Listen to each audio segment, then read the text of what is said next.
Breaking news. నమస్కారం. JSP morning news కి స్వాగతం. ఈ రోజు ప్రధాన వార్త ఆంధ్రప్రదేశ్లో ప్రజలకు నాణ్యమైన వినియోగ వస్తువులను సరసమైన ధరలకు అందించేందుకు రాష్ట్ర ప్రభుత్వం మరో కీలక ముందడుగు వేసింది. నేడు న్యూఢిల్లీలో ఆంధ్రప్రదేశ్ పౌర సరఫరాల శాఖ కమిషనర్ శ్రీ కన్నబాబు ఐఏఎస్ గారు, భారత ప్రభుత్వ national cooperative in consumer federation NCCF managing director Shrimati Anif Joseph గారితో కీలక అవగాహన ఒప్పందం ఎంఓయూపై సంతకాలు చేశారు.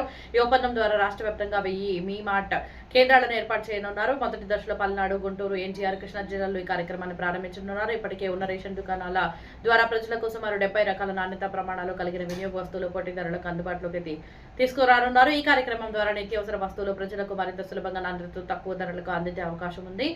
వినియోగదారులకు మెరుగైన సేవలు అందించడంతో పాటు రేషన్ దుకాణాల వ్యవస్థను మరింత ప్రజా ప్రయోజనంగా మార్చే దిశగా ఈ ఒప్పందం కీలకంగా మారనుంది. ముఖ్యమంత్రి శ్రీ నారా చంద్రబాబు నాయుడు గారు, ఉప ముఖ్యమంత్రి శ్రీ పవన్ కళ్యాణ్ గారి నాయకత్వంలో ప్రజా సంక్షేమం, పారదర్శక పాలన, నాణ్యమైన సేవల లక్ష్యంతో ప్రభుత్వం చేపడుతున్న మరో ముఖ్యమైన కార్యక్రమంగా మీ మార్ట్ ప్రాజెక్టు నిలవనుంది. ఇలాంటి మరిన్ని తాజా రాజకీయ, ప్రభుత్వ మరియు అభివృద్ధి వార్తల కోసం జేఎస్పీ మార్నింగ్ న్యూస్ ను సబ్స్క్రైబ్ చేయండి.